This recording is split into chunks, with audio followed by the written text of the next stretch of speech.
अरे ज्ञान गजरा बहिनी, अरे ज्ञान गजरा है, ज्ञान गजरा हो पहनो पहनो सुहागन। अरे ज्ञान गजरा पहनो पहनो सुहागन, ज्ञान गजरा पहनो पहनो सुहागन, ज्ञान गजरा पहनो पहनो सुहागन। जय हो। और दया धर्म की चादर ओढ़ो, दया धर्म की चादर ओढ़ो, दया धर्म की चादर ओढ़ो, चादर ओढ़ो बहना, चादर ओढ़ो, चादर ओढ़ो बहना, चादर ओढ़ो। और अरे अखियन में लगाओ भैया राजा, अखियों में लगाओ सील कजरा हो पहनो पहनो सुहागन। अरे ज्ञानी गजरा पहनो पहनो सुहागन।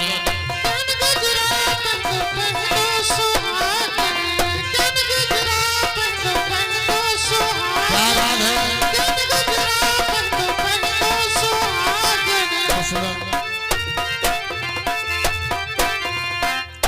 ज्ञान गजरा।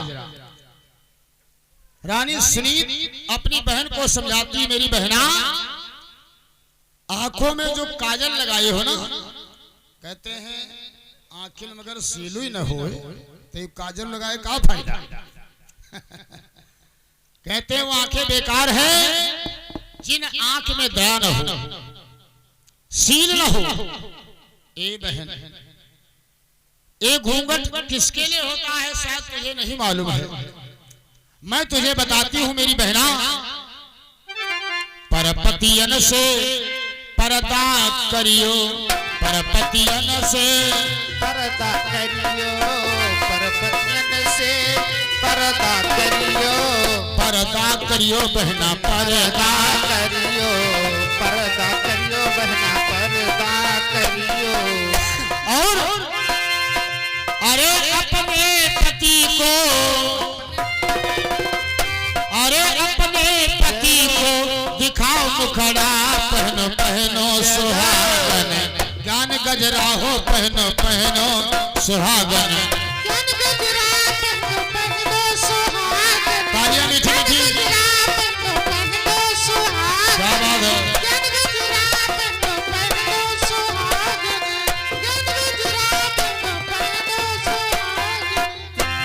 जब उपदेश देने लगी रानी सुनी, रानी सूरज कहती है वाह, ये हमें उपदेश दे रही है। कहती ऐसा है, सुनो ये भाषण हमें मत दो, जब तक तुम इस घर में रहोगी मैं इस घर में कभी रहने वाली नहीं। रानी सुनी कहती है ए बहन बता मुझे क्या करना पड़ेगा तुझे रोकने के लिए। अब अगर ऐसे नहीं मनी हो तो कैसे मनी हो। मैं तुमको जाने नहीं दूंगी बहन, मैं तुम्हें वापस नहीं जाने दूंगी, क्योंकि आओ अपने घर को आओ, मेरा तो एक सहारा है।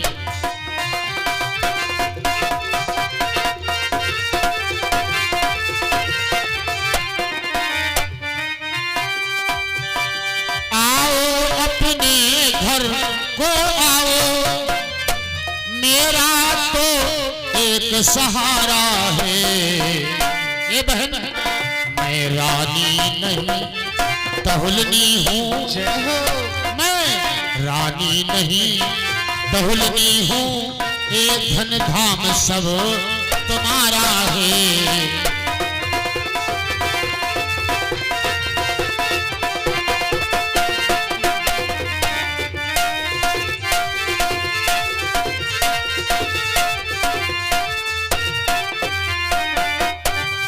बहना ये घर हमारा नहीं है। रानी सुनीत ने समझ लिया कि इसको ऐसा लग रहा है कि मैं बड़ी हूं ये छोटी है, मतलब हक हमरे चली, हो सकता है इसके दिल में ऐसी ख्वाब हो। तो रानी सुनीत ने अपने आप को क्या बतलाया कि मैं रानी नहीं हूं, मैं टहलनी हूं। ए बहन, ऊपरी टहल मैं कर दूंगी, जब जैसी आज्ञा पाऊंगी तो रोटी बहन देने दिए जाना, मैं तेरे लाल खिलाऊंगी।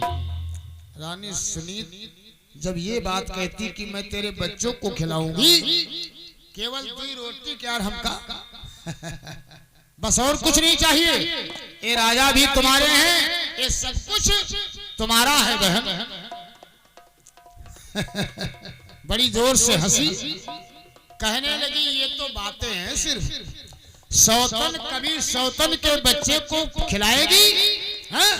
अरे तू सौतन है, तू मेरे बच्चे को जहर देगी, मार डालेगी। रानी सुनीत ने विचार किया ये ऐसे नहीं मानेगी। रानी सुनीत कहती है बहना, अब तू जो भी शर्त रख मैं उस शर्त को मान लूंगी। सूरज ने कहा अगर तुमको हमें रोकना है तो हमें रोकने के लिए 3 शर्तों को मानना पड़ेगा। रानी सुनीत ने कहा जब मैंने अपने पति का विवाह करवा दिया, इससे बड़ी और कौन शर्त हो सकती, कौन क्या बात हो सकती है? बोल बोल बहन। रानी सुरशी ने कहा अगर तुमको जाना है तो तुम घर छोड़ के चली जाओ, जो जाना है तो राह पकड़,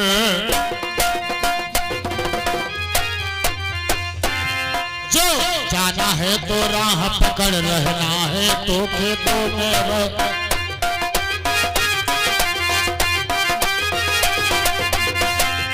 जो जाना है तो राह पकड़, रहना है तो खेतों में रह।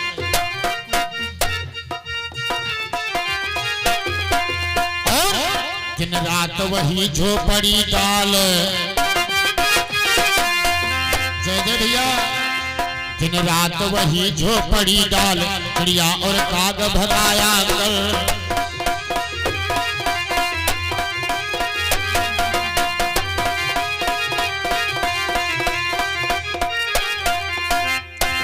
रानी सुनीत से रानी सूरज कहती है अगर तुझको रहना है तो कहां रहेगी? मेरी मर्जी के अनुसार तुझे खेतों में रहना पड़ेगा, पहली शर्त मंजूर है? रानी सुनीत ने कहा हमका मंजूर है, और क्या चाहिए? कहा दूसरी शर्त यह है तुझे चिड़िया काग भगाना पड़ेगा। कहा यह मंजूर है, और क्या? कहा तीसरी शर्त यह है कि मैं दूध दही के घट खेत के 4 कुनिया होती टंगवाऊंगी, उसमें का जरा भी दही दूध चिड़िया चिंगुर अगर चून गए खा गए तो उतना रक्त तुम्हारे शरीर से निकाल करके पूर्ति किया जाएगा। मंजूर है? रानी सुनीत ने कहा मुझे ये भी मंजूर है। कहा तो सुन लो, चौथी छोटी शर्त है, भोजन तुमको क्या मिलेगा? शेर भर जौ और खड़ा नमक। कहा यह मंजूर है। कहा पांचवी शर्त हमारी यह है कि तुम राजा से कभी मिल नहीं सकती हो। कहा यह मंजूर है। घर छोड़ के ना जाओ, ऐसा घर न मिलेगा। ए बहन, ऐसा घर तुम्हें नहीं मिलने वाला। ठीक है, मैं तुम्हारी शर्त के अनुसार चली जाऊं। मेरे भैया, रानी सुनीत राजा के चरणों में सिर झुका करके कहने लगी, नाथ होनी अच्छी है प्रभु इस अभिनय के बाद।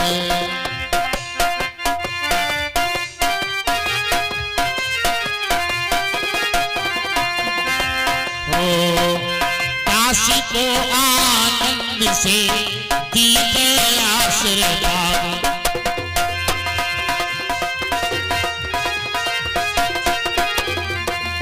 जय हो भैया।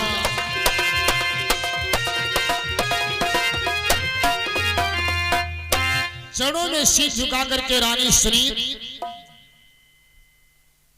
कहती है, प्रभु हे नाथ, मुझे आशीर्वाद दो कि मैं तुम्हारे बगैर अपना जीवन काट सकूं। राजा की नजरें नीचे हैं। अब राजा बोल कुछ नहीं रहे हैं। अब यह गलती है राजा उत्तानपाद जी की। अरे द्वि रानी रहे, कम से कम कुछ तो डांटा होता।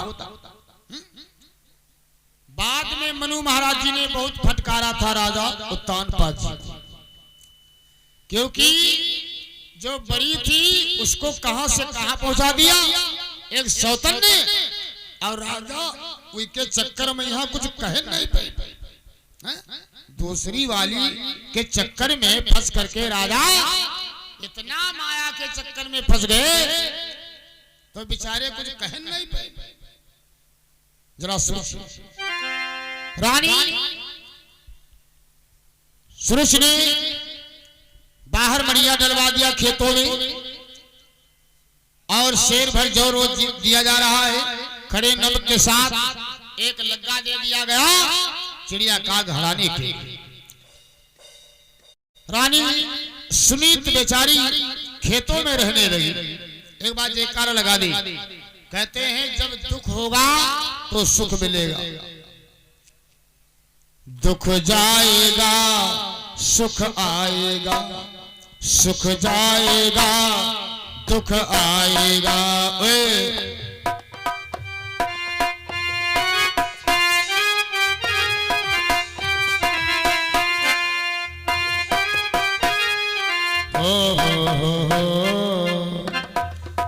जीवन में दुख और सुख का आना भी बहुत जरूरी है। याद रखिए मेरे भाई, दुख में कभी प्राणी को घबराना नहीं चाहिए, क्योंकि एक लाइन बोली गई है, दुख में मत घबराना पंछी, ये दुख जग का मेला है, चाहे भीड़ बहुत अंबर तक चलना तुझे अकेला है। दुख घबराना पंछी हो,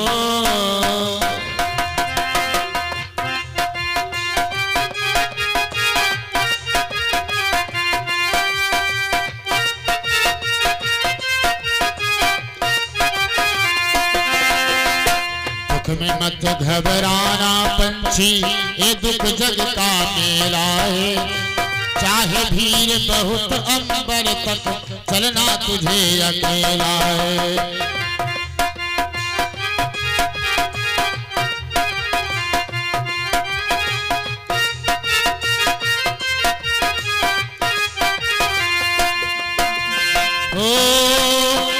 जब तक सूरज आसमान पर चलता चल तू चलता चल,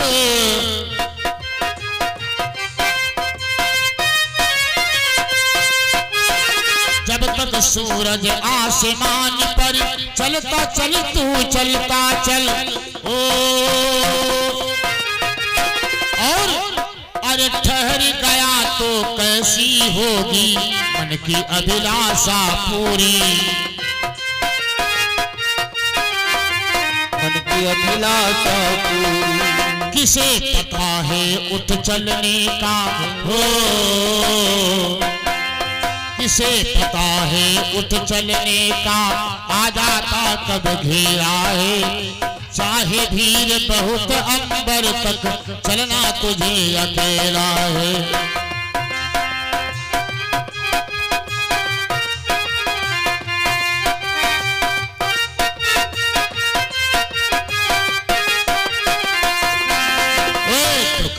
मत घबराना पंछी, ये दुख जग का मेला है, चाहे भीड़ बहुत अंबर तक चलना तुझे अकेला है।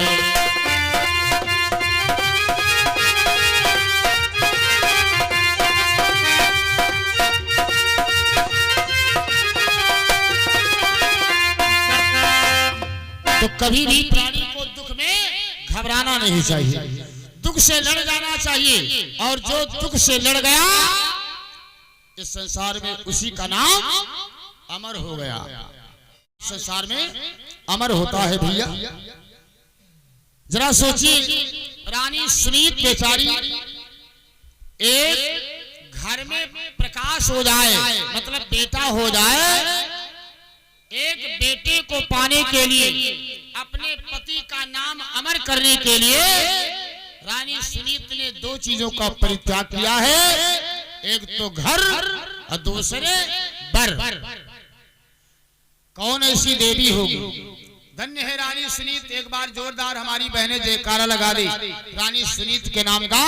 बोले रानी सुनीत मैया की जय हो। भाई जयकारम दम कम है। क्या बात चच्ची, ऐसे बैठा नहीं जाता है। कथा में कैसे बैठा जाता है? बढ़िया सीना तान के बैठो, डट के कथा सुनो, जितनी देर मन हो उतनी देर, है ना, जम के और डट के। तो जयकारा लगा दो जोरदार जोरदार। बोले शीतला मैया की, क्या बात है। और हमारे भैया लोग एक बार हाथ उठा करके जयकारा लगा दे, ये मर्दों की पहचान है। हाँ, दबे ना कोई जना, जोरदार जयकारा लगाना है। बोले श्री सुखदेव जी महाराज की, क्या बात है। बड़ा आनंद आ गया। छोटे से प्रोग्राम में हमको बहुत आनंद आ रहा है, क्योंकि आप लोग बहुत अच्छे, बहुत शुद्ध हैं, जिस कारण कहते हैं अगर कम लोग हैं अच्छे तो वही बहुत है, और ज्यादा लोग हों भड़बड़ मचावे वाले हों तो वहां फिर हाँ, ध्यान दे, बड़ी प्यारी चर्चा है। ध्रुव जी का जन्म कैसे होगा, कितनी कठिनाइयों के द्वारा हुआ है, और जो कठिनाइयों में पला है, जो कठिनाइयों में पला है, वो कैसा बेटा होगा। जरा विचार करें, रानी सुनीत को खेतों में यानी बाहर, घर से बाहर रहते रहते कितना समय हो गया है? धीरे धीरे 12 वर्ष व्यतीत होने वाले, 12 वर्ष। और जब 12 वर्ष व्यतीत होंगे, अब भगवान पिघल गए, भगवान पिघल गए। कहते हैं अरे जब भक्ति नहीं होगी तो भगवान कहाँ होगा।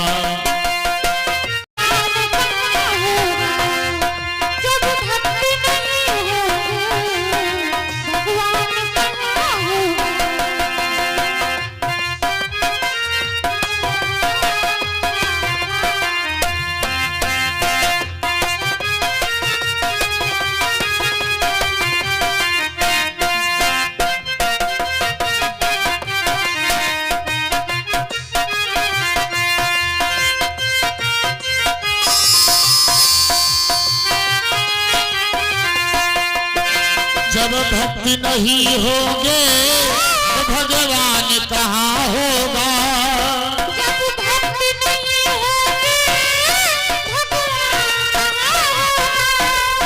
जब भक्ति नहीं होगे भगवान कहाँ होगा। हर एक समस्या का समाधान कहाँ होगा।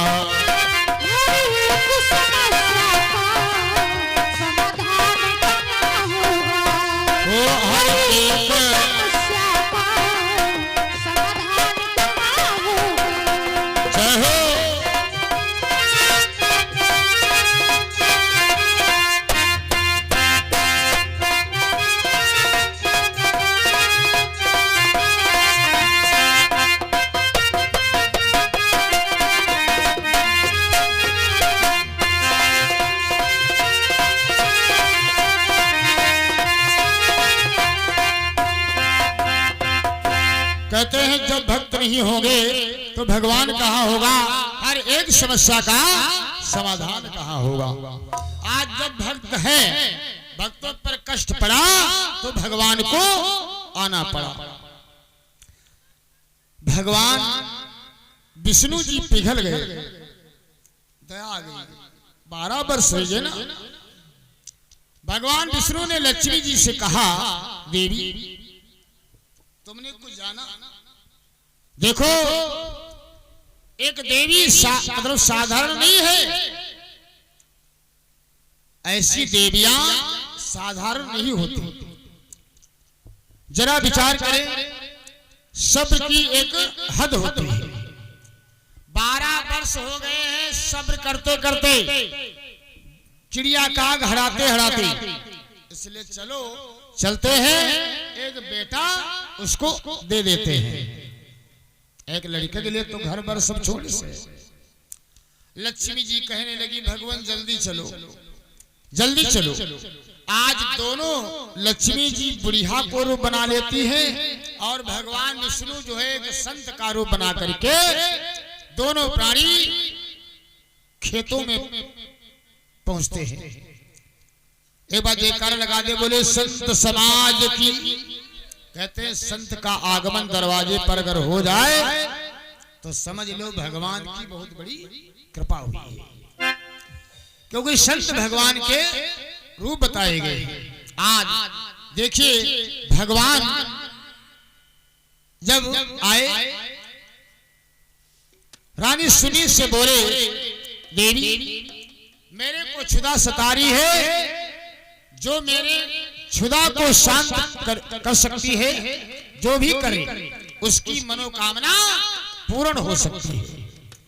रानी सुनीत ने कहा, बाबा कामो हो रहा है, हरा हरा हरा हरा, हाथ में डंडा और बात भी कर रही है। बाबा मेरे पास में समय नहीं है, वरना मैं तुम्हारी क्षुधा को शांत करती, जो भी मेरे पास में था। भगवान बोले, अगर समय का बहाना कर रही हो तो समय के लिए हमारी बूढ़ा हमारे साथ में है। समय दूंगा तुम्हें। कहते जहां पर भगवान आ जाए वहां पर कोई चीज की कमी नहीं रहती है। आज मेरे भैया लक्ष्मी जी को बुलाया, भगवान ने कहा ऐसा करो, तुम यो लो लग्गा, चिड़िया काग हराओ, रानी सुनीत को मौका मिलेगा, ये मेरे लिए भोजन बनाएगी। अब लक्ष्मी जी ने सोचा तब ना ये बना, भक्तन पीछे चिड़िया काग भी हराना पड़ेगा। कहते हैं भक्त बढ़ाया भगवान, पिता बढ़ाया पुत्र, तो बेटे को कहा गया है बड़ा बताया गया है। ऐसे भक्त बड़ा होता है।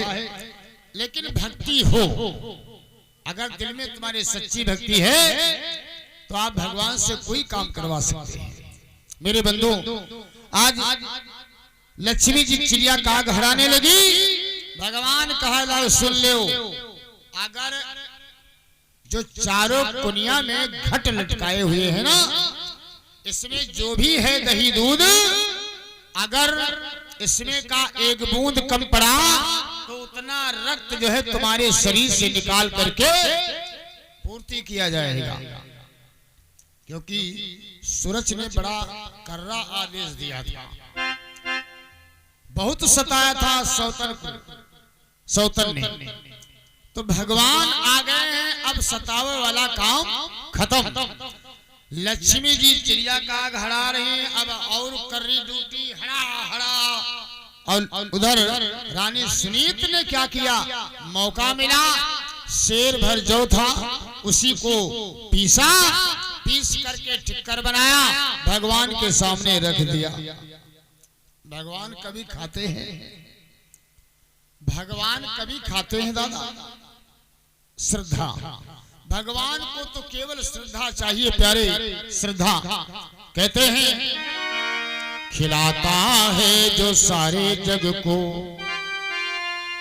खिलाता है जो सारे जग को, उसे क्यों पर खिलाऊं मैं।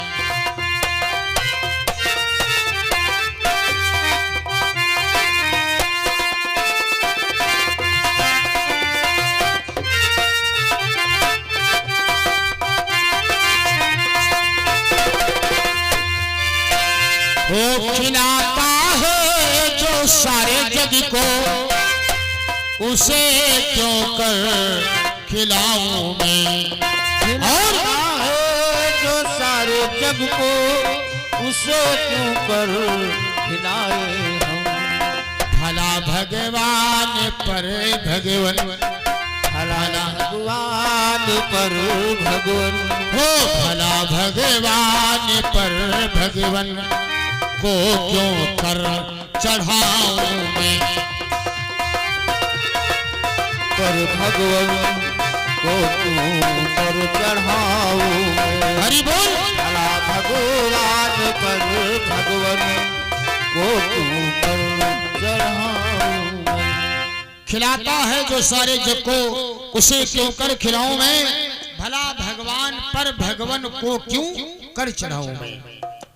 भगवान कभी खाते नहीं भैया, लेकिन हाँ भगवान को केवल श्रद्धा चाहिए। खाते भी हैं खाते हैं, कैसे खाते हैं। भक्त सतीक्षण महाराज जी ने भगवान को भोजन करवाया था। कैसे करवाया था, क्योंकि भक्त सतीक्षण जी जो थे ये अनभिज्ञ थे। इनको ये ज्ञान नहीं था कि भगवान भोजन पाते हैं। तो सज्जनों, भगवान तो केवल भक्तों की श्रद्धा ही देखा करते हैं।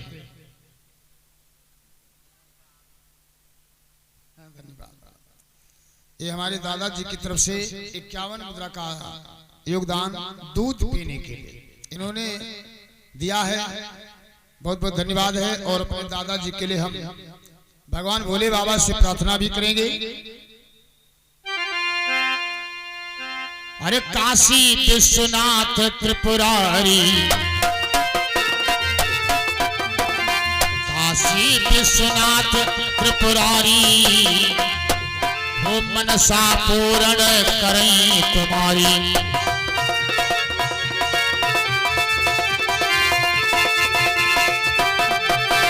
जय जय।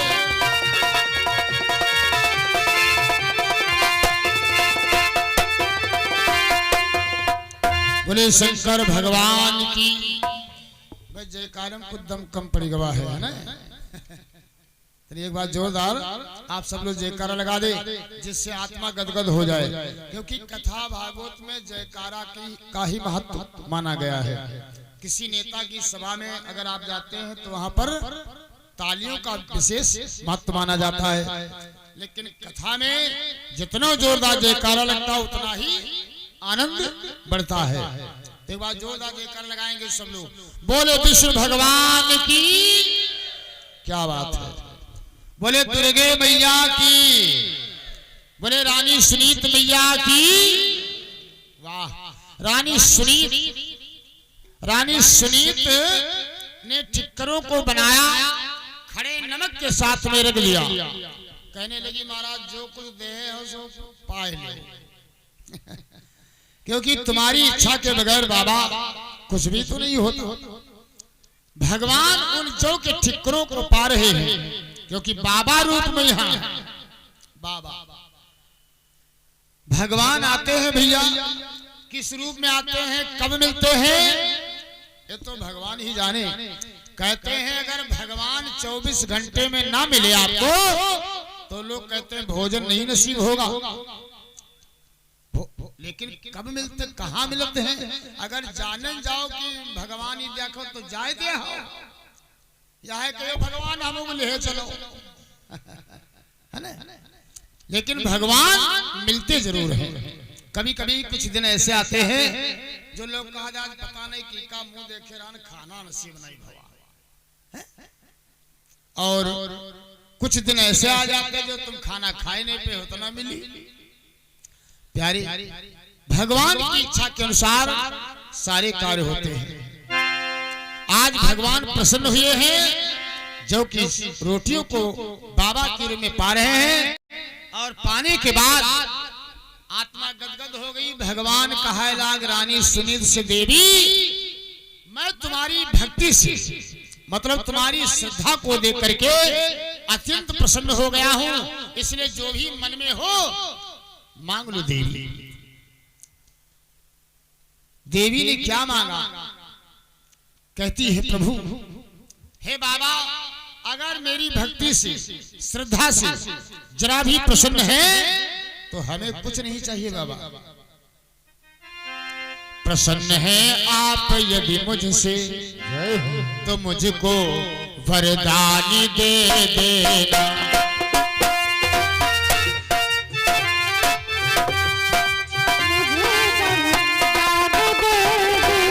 जय हो।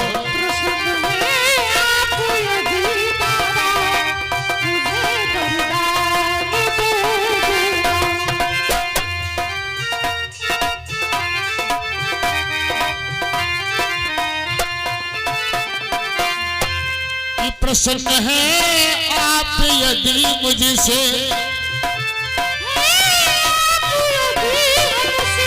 तो मुझको वरदान दे देना। कौन सा? हमारी सौत को बाबा,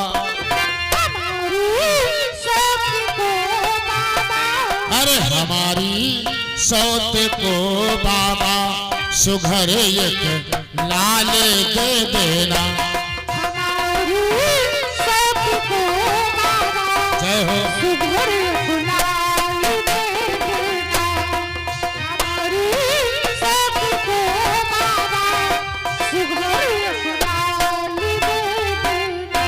बाबा, अगर मेरे पर जरा भी आप प्रसन्न हो गए हैं तो हमें और कुछ नहीं चाहिए। हमारी एक सौतन है बाबा, उसको एक लाल दे दो। समझ लो मुझे आपने दे दिया। धन्य है रानी श्री।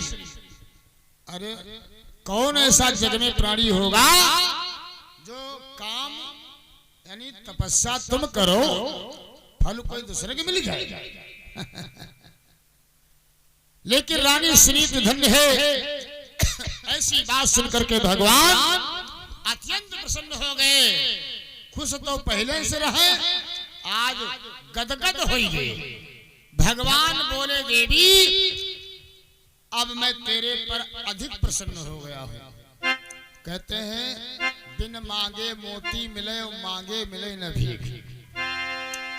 अपने लिए मांगा नहीं तो इस बात से भगवान बहुत ही प्रसन्न हुई। और भगवान का कहना भी है, कर्म करो मांगो मत। यानी कर्म करो और तुम्हारे कर्म अगर अच्छे हैं तो मैं खुद समय आने पर दूंगा। भगवान इतना प्रसन्न हुए रानी सुनीत पर, कहने लगे, जा एक बेटा तेरी मांग के अनुसार तेरी सौतन के द्वारा होगा और एक बेटा तुम्हारे द्वारा होगा। और जैसे ये बात भगवान ने कहा कि एक लड़का तुम्हारे द्वारा हो, यह बात हजम नहीं भाई। क्यों नहीं हजम हुई? चाहती है एक लड़का तो चाहती ही थी, लेकिन इस समय नहीं चाहती। क्यों चाहती? इसलिए नहीं है, कहती बाबा आप मेरे मस्तिष्क पर कालिक लगाना चाहते हो, टीका लगाना चाहते हो, कलंक लगाना चाहते हो। बाबा आपको मैंने पहले बता दिया कि मेरा पति का मिलन 12 साल लमसम हो गए हैं, नहीं हुआ है।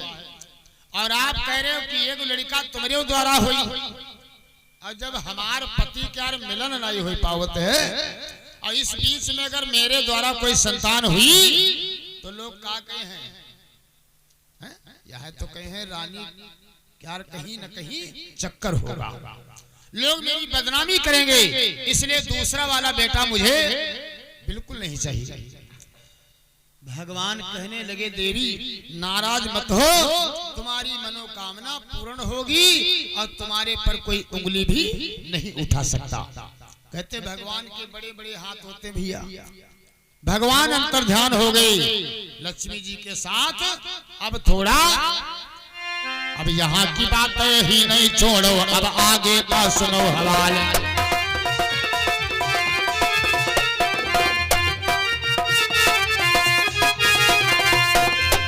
अब यहाँ की बात ही नहीं छोड़ो हो, अब आगे का सुनो हवाला। अरे बातन बातन बत बड़ होगा और बातन माँ मच गए। न बत गड़ोहीगा और बात न मां मच गए राय।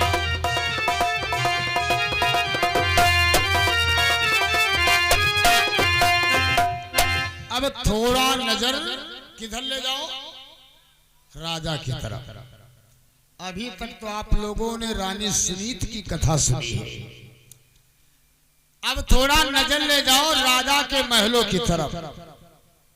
राजा जो है सुंदरी थी ज्यादा ना, सुरुचि बहुत ही सुंदर थी। उसके बस में इतना हो गए थे, कबहू कबहू लोग कहा फलाने फलाने के बसमा है ना। कभी कभी लोग कहते हैं वो तो उनके बसमा है। बसमा बस का नाम आया तो हम आपको बता दें, एक बार मेरा कार्यक्रम लखनऊ में था और वहां से कार्यक्रम के करके जो है बस में बैठे ही थे सरकारी वाली, और हम लोग घर को आ रहे थे। घर से फोन मिलाया, कहीं कहाँ हो, तो हम कहें बसमा है।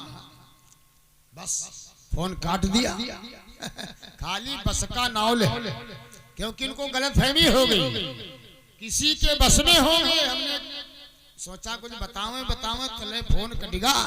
2-3 बार हमने ट्राई किया, नहीं उठा। कहे जाए कहीं क्या बात है, बसमा हो तो बस में रहो। हमने कहा ये तो आपने पूछा ही नहीं किसके बस में है चलती गाड़ी में है। कहने अच्छा ये पहले काहे ने बताए रहो। तो कभी कभी शंकाएं हो जाती हैं। खैर एक बार जयकार लगा दी, बोले दुर्गे मैया की, सनातन धर्म की जय हो। तो राजा रानी के इतने बस में हुए थे ना, बहुत ज्यादा, तो बेचारे बड़कैया रानी की तरफ ध्यान ही नहीं रहे। आज भगवान ने बहुत जोर थप्पड़ मारा है कि तुम घर में बैठे हो, जाओ शिकार खेलने। यानी भगवान की मर्जी हुई तो शिकार खेलने गए हैं राजा।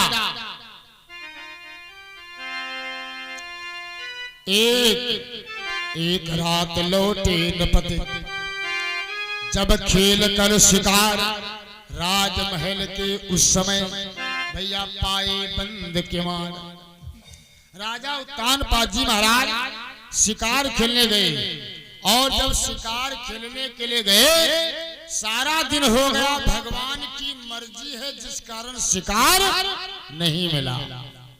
शाम यहाँ जब लौट गए, देर सवेर आए, तो सूरज कितनी कैसी थी वो तो आप लोग कथा सुन ही चुके हैं।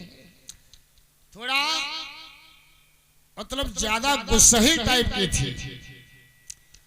अब जब देर देखा तो उसको ऐसा लगा कि हो सकत बड़कैयन हुआ ना पहुंच गए हो। शंका बनी तो नाराज हो गई और कहने लगी, ऐ दरबारियों सारे फाटक बंद करवा दो, यानी सारे फाटक बंद करवा दो।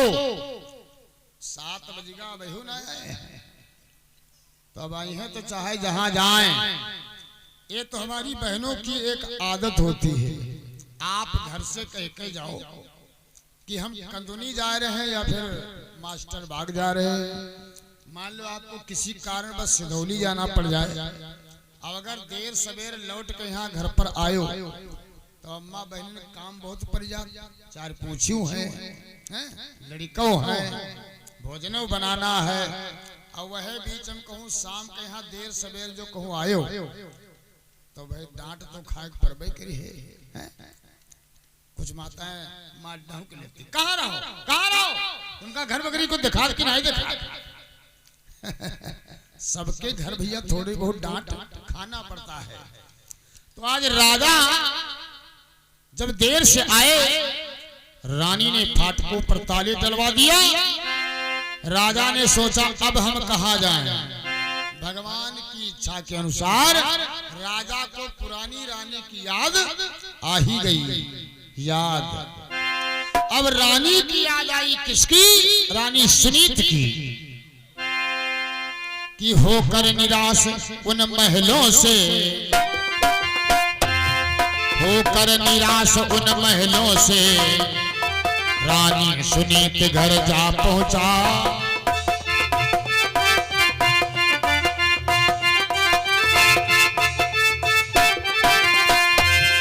होकर निराश उन महलों से रानी सुनीत घर जा पहुंचा।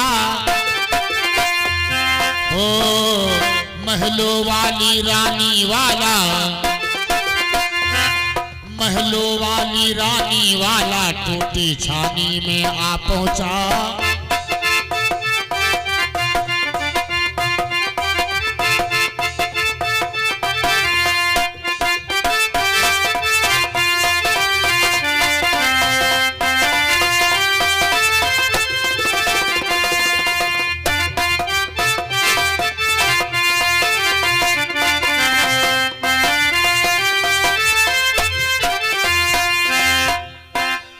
जरा सोची, राजा जो है महलन में यहाँ रहने वाले आज झोपड़ी में पहुंच गए। समय बड़ा बलवान होता है। कहते जहां पर आप जवैया नहीं हुई हो वहां पर आपको होनी खींच करके ले जाए। होनी जो है खींच करके, होनी है क्या? भगवान की मर्जी ने तो होनी काम करते हैं। राजा पुरानी रानी के पास में पहुंच गए और वो बेचारी बस वही जो पीस रही थी,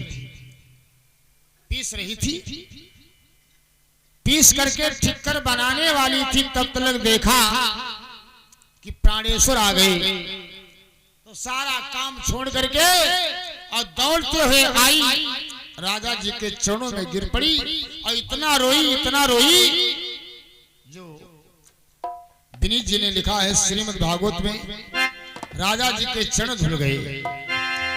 चरणों को धुल करके और वही चरणामृत पान किया है। हम नहीं बता रहे भैया, श्रीमद् भागवत में लिखा है, तत्काल उठी रानी सुनीत, फिर घास का बिछौना डाल दिया, फिर अश्वप्रात से पद धोकर चरणामृत उसने पान किया। राजा से कहने लगी, स्वामी आप यहाँ क्यों आ गए हो? चले जाओ महाराज, वरना आफत हो गई। अगर छोटी बहन को मालूम हो गया कि आप हमारे वहां आए हो तो अनर्थ हो जाएगा। राजा कहने लगे, देवी आज मुझे मालूम हुआ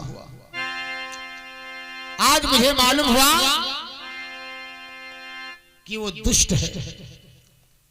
हकीकत में अब मैं उसके पास जाना नहीं चाहता।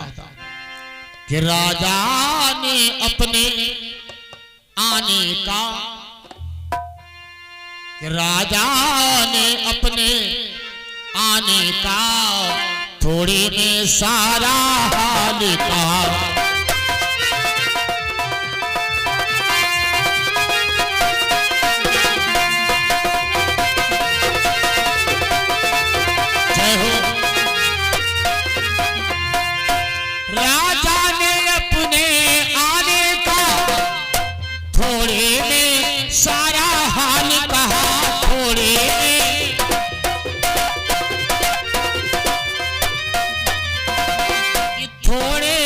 सारा हाल कहा और फिर घास फूस के बिस्तर पर, जय जय भैया, फिर घास फूस के बिस्तर पर उस रात वही नरपाल रहा।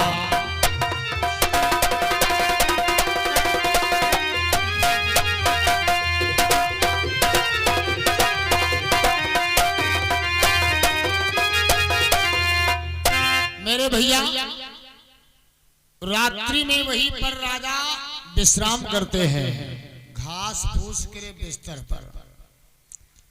रात भर बातें होती रही। 12 बरस के बाद मुलाकात भई है। राजा रानी के तो बातें कम पड़ी है, कितनी बातें हुई है। और फिर यूं समझिए कि यह थी रात सुहाग की, यूं समझिए कि असली सुहाग की रात्रि यही है। यह थी रात सुहाग की, यही रात संपन्न इसी गर्भ से ध्रुव सरिस भैया भक्त हुए उत्पन्न। एक बार जयकारा लगा दे, बोले भक्त ध्रुव महाराज की। इस रात्रि में रानी को गर्भ ठहरा है। अब जब शिवा राजा जाने लगे महलों की तरफ, तो रानी कहती है, नाथ अरे तेरे से आना जल्दी जाना है राजन, ये ठीक नहीं हो। तेरे से आना जल्दी जाना है राजन, ये ठीक नहीं हो।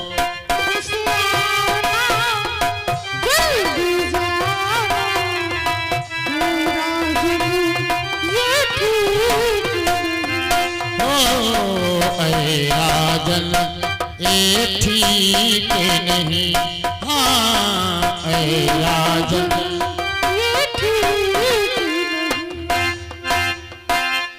देर से आना जल्दी जाना अच्छा नहीं लगा। आप आए और अब जा रहे हो, अच्छा नहीं लगता है। राजा उत्तानपाद जी ने कहा, देवी दिल तो मेरा भी नहीं कहता है, लेकिन तुम्ही ने तो शादी करवाई थी, अब मैं क्या करूं? जाना तो पड़ेगा। बेचारे जब शिवा महलों में पहुंचते हैं तो उस रात्रि में महलों में जो रानी रहती सूरज, उसको भी गर्भ ठहरता है। इस प्रकार से श्री सुखदेव जी राजा परीक्षित महाराज से कह रहे हैं, हे राजा याग के लिए परेशान है। अब आज दोनों रानी जो है गर्भावस्था में है। हमारी माताएं बहनें जब गर्भावस्था में हो तो कुछ बातों का विशेष ध्यान रखा करें।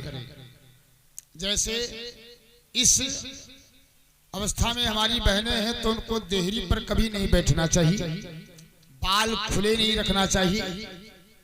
दोनों चीजों से क्या क्या हानि है। देहरी पर बैठने से विद्वानों का मत यह है कि औलाद लंगड़ी हो जाती है, और इस अवस्था में यदि माताएं बहनें हैं तो उनको भी ज्यादा इधर उधर भी नहीं जाना चाहिए। यहाँ तक बताया गया है कि अपने उनको मैके भी नहीं जाना चाहिए। कभी कभी मामा लोगन परछाई पड़ जाते लड़की हैं, तो लोग मजाक में यहाँ कहा लागत, भैया लड़का तो सब ठीक है लेकिन कुछ कुछ मामा का यहाँ पड़ गया है, तो साथ में यहाँ मामों के बदनामी हुई जा, या सबसे बड़ी कमी है। तो कुछ जो है आचार विचार जरूर रखें। हमारी बहनें इधर आइए ध्यान दें। दोनों देवियां गर्भावस्था में हो गई हैं। धीरे धीरे धीरे धीरे समय आ गया है। कैसा समय आया है? पुत्र होने का।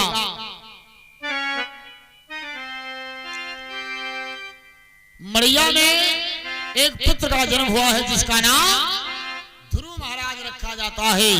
बोले भक्त ध्रुव महाराज की। और इधर सूरज के गर्भ से उत्तम हुआ कुमार, बजी बधाई महल में भैया और मचा मंगलाचार। इधर महल में एक बेटे का जन्म हुआ है जिसका नाम उत्तम कुमार रखा जाता है। और जो मड़िया में जन्मे हैं उनका नाम क्या रखा गया है? का नाम रखा गया बताए ना बहन? ध्रुव। ध्रुव महाराज। ध्रुव महाराज जी का जन्म हुआ है कहाँ? मड़िया में, झोपड़ी। धीरे धीरे स्वामी जी ने लिखा है, घर में बालक जन्मे भैया दोनों की अच्छी सायत है।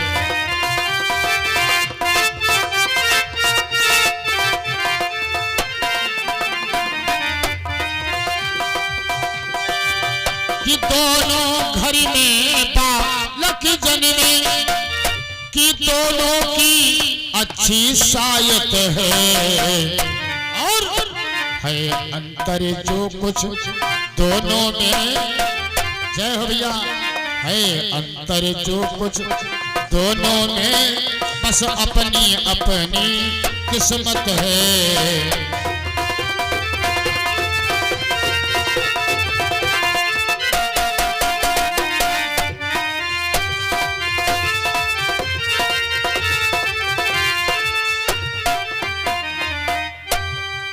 दोनों घर में दो बेटों का जन्म हुआ है, लेकिन बस अंतर क्या है, किस्मत अपनी अपनी है भैया। एक को तो लोग राजकुमार के नाम से जानते हैं, एक राजकुमार कह करके पलने में पाला जाता है, एक दुखिया पूत सुलाने को पत्तों में डाला जाता है। एक पत्तों में घास फूस के बिस्तर पर खेलत है, लेटत है, और एक सोफा सेट बढ़िया बढ़िया वाला बिस्तर लगता है किसके लिए, उत्तम के लिए। धीरे धीरे धीरे धीरे मेरे भैया जब दोनों संतानें खेलने के लायक हो गई, पहले आओ दो बच्चों का जन्म हुआ है, एक हम सौहर सुना दे, समय आ गया है ना।